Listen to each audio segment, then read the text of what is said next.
Võru kesklinnas ootas õhtu pimeduse stardijärge 7 riigi 75 rallipaari. Eestlastele ja lätlastele oli Lõuna-Eesti talv ühtlasi oma riigi meistrivõistluste avaetapp. Aasta tagasi jäid eestlased Haanjamaa teedel esikolmikust hoopis välja. Seekord olid lootused märksa kõrgemad. Kui Võru linnapea Ivi Eenmaa piduliku stardi andis, võis suure tõenäosusega öelda, et rajale läks võitja auto. Oli raske uskuda, et Margus Murakat ja Toyota Corolla WRC-d keegi ohustada võiks. Teisi samalaadseid autosid seekord lihtsalt stardis ei olnud. Venelane Aleksandr Doroshinski oli kindlasti üks N-rühma esikoha pretendente. Lätlaste suurim lootus oli tunamulune riigimeister Aivi Segle. Poolakas Toomas Kuhar on Eestimaal 3 korral varem kenasti sõitnud, esimest talverallit tuli ta lihtsalt proovima. Martin Rauam oli stardiel põnevil, kuidas hakkab klappima koostöö uue kaardilugeja Priit Kinnuneniga. Ainsa soomlasena oli kohal Timo Pulkkinen. Suurte lootustega läksid veel vanal autol rajale vennad Ahud. Publiku elevus tõusis, kui starti tuli Priit Saluri, kelle kaardilugejaks Võrumaa mees Indrek Lepp. Pimeduses sõideti 3 kiiruskatset, mis määrasid ära stardijärjestuse teiseks võistluspäevaks. Oodatud liidrikohalt alustas seda Margus Murakas, kes hakkas oma suhteliselt väikest edu sekundaaval kasvatama. Mis endale selle sõidu eesmärgiks seadsid? Hea sõit teha iseenda jaoks, et saaks ikkagi üritusest mingisuguse feelingu, et kahju, et konkurents ei täna aasta täpselt nii nagu tõi, et Mattis Mesaks WRC Fordil ei saanud tulla ja võib-olla Ivar Svassaraudis oleks kiire olnud. Aga ega siin on kribimist niigi ja eks selle tükk aega pole talvel sõidetud, eks harjumist natuke omalgi. Eks eile oli otsimist ja sellist pidamise, harjumise saamist ja autotunnetus otsimist oli päris palju. Aleksandr Doroshinski sõidutrajektoori oli hea vaadata. Teatud mõttes meenutas see Ivar Raidemamaa näiliselt, nagu ei teegi midagi erilist, ometi on kiire. Samal ajal oli Ago Ahu oma auto juba treilerile lükanud. Teeneka sõiduriista mootor ütles lihtsalt töölepingu üles. Mait Merilo tõusis tänu sellele 3. veidi rohkem kui 10-sekundiline edu jälitates hakkas tasapisi sulama. Soomlane Timo Pulkkinen oli algul uue kaardilugega veidi ettevaatlik. Nüüd hakkas eesmärgiks võtma 3. koha üritamist. Ramon Lindalil oli hea võimalus A-rühma arvestades esikolmikusse jõuda. Esialgu oli sekundite mäng tema plaanide poolt. Esimese ründas teda aga tõsiselt Priit Saluri, kes ühel kiiruskatsel sõitis välja koguni absoluutselt parima aja. Kuidas see võimalik oli neid võita? Ei tea, ju seal Margusel ees on raske sõita, ma arvan, äkki lahtine lumi ja eks mul tagant on vähe parem. Kas võtsid veidikene liiga kriske või? Üks hüpe läks vähe pikaks, et lõhkusime ära pantseri ja kaotasime suunatule, aga mingit suuri riske ei võtnud tegelikult. Aga temposse alla ei kavatse võtta?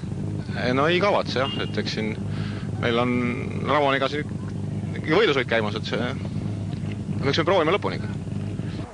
Martin Rauam oli alustanud veidi rabedalt, kuid mida katse edasi, seda paremasse sõidurütmi ta läks. Toomas Kuhar oli Haanjamaa kupleid veidi alahinnanud ja nagu sellel pildit näha, tuli tal 9. kohaga esialgu hüvasti jätta. Arvo Ojaperv oli renditud sõiduriistal 1 sillaveoga autodest teisel positsioonil ja klassivõit oli päris haarde ulatuses. Jaan Mölderil on plaanis teha läbi tulerissed Rootsi MM-etapil. Heaks treeninguks mõeldud Lõuna-Eesti sõit jäi ka kahjuks lühikeseks. 5. kiiruskatsel jooksis välja mootori jahutusvedelik ja auto säästmiseks tuli sõit katki jätta. Ei olnud õnne ka meie teisel noorel tulevikumehel Gert Uusil, kes sellel katsel jäi küll veel pildile, järgmisel enam mitte, pikale hüppele ei pidanud auto lihtsalt vastu. Meie noortest sõitis kõige sitkemalt Rainer Aus, kes on Vello Õunpuu juhendamisel jõudsalt arenenud. Tundub, et õnnestunud oli ka kogenud kaardilugeja Toomas Kasaku taasavastamine. Raineri sõidus oli vajalikku kindlust. Mõtlet ei olnud eriti alguses väga hullu panna jõutada, et alustasime vaikselt. Ei tea, mingid riske ja sellist asja pole võtnud. Kõik on hästi sujunud. No see on esimene ralli koos Toomas Kasakuga, kuidas see koostöö klapib teil? Hästi, treeninguga saime kõik mis vaja, saime nii nagu peab ja väga hästi klapib. Margus Murakas rajal loomulikult oluliselt riskeerima ei hakanud, kätte võidetud edu tuli lihtsalt hoida. Põhimõtteliselt võiks sama öelda ka Doroshinski kohta, oli ta ju N-rühma klassis kindel liider. Martin Rauam oli autode hooldusalas juba rõõmsama näoga, sõit hakkas tulema. Esimene ralli koos Priiduga, et koostöö hakkab klappima tasapisi. Jah, seda küll, et Priit on selle koha pealt ikkagi professionaalne kaardilugeja, ei ole nagu probleemi, et alguses natukene pabistas ise, et äkki nagu teeb vigu, aga ei, täna on küll täiesti veatult ja selles mõttes sellega nagu ma ei näe küll probleemi, et pigem on see, et enda sõiduga võiks natukene nagu siit-sealt võiks nagu veel võtta nagu kiirust juurde ja nagu see kindlasti ei ole nagu maksimum praegu. Autode remondi aeg oli kõigile võrdselt kallis. Kõige rohkem sebimist oli poolaka Toomas Kuhari auto ümber. Ette nähtud ajaga suudeti esisilt siiski töökorda saada ja ralli jätkus. Sõidu otsustava osa eel olid kõik sõitjad väga keskendunud. Veel viimane pilk rehvidele ja liider Margus Murakas oli valmis rajale tormama. Lõdvaks ei saanud ennast hetkeski lasta. Ramon Lindalil hakkas hea koht käest libisema. Eestartiv soomlane Pulkinen ütles, et nüüd alles ralli algab, mis sina ütled? Ei.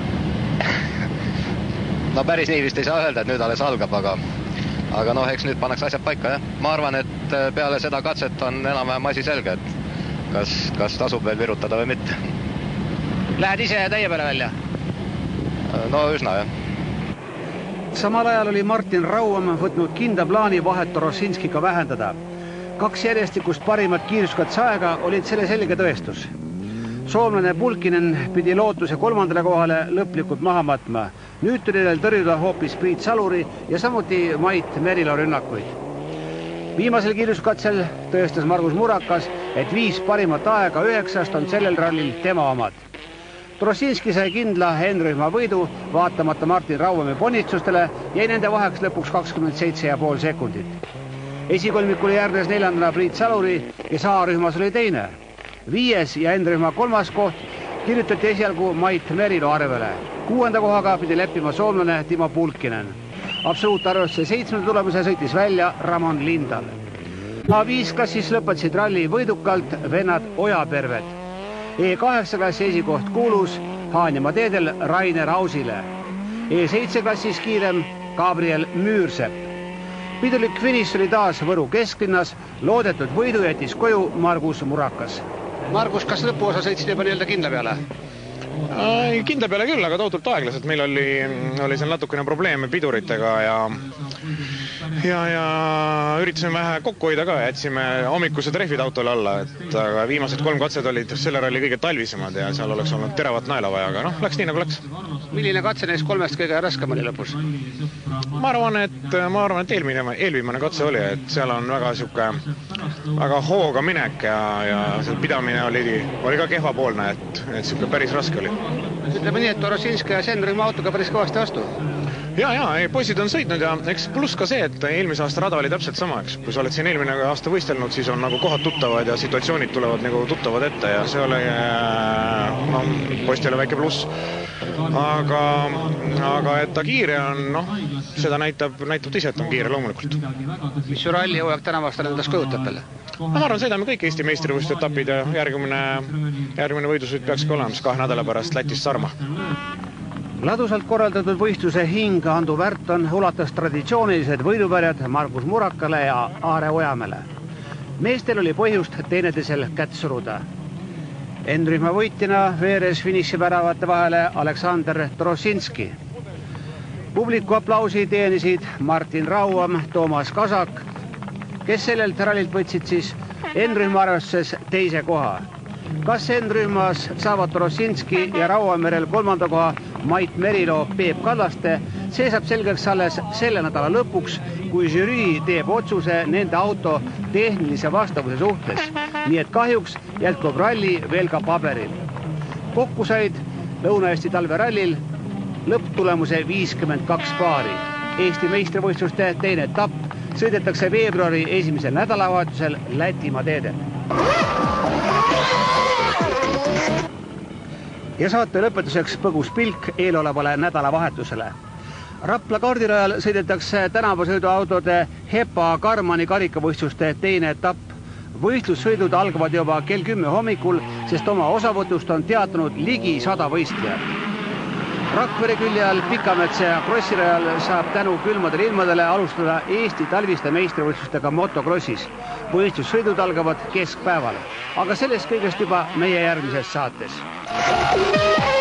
Tänaseks kõik!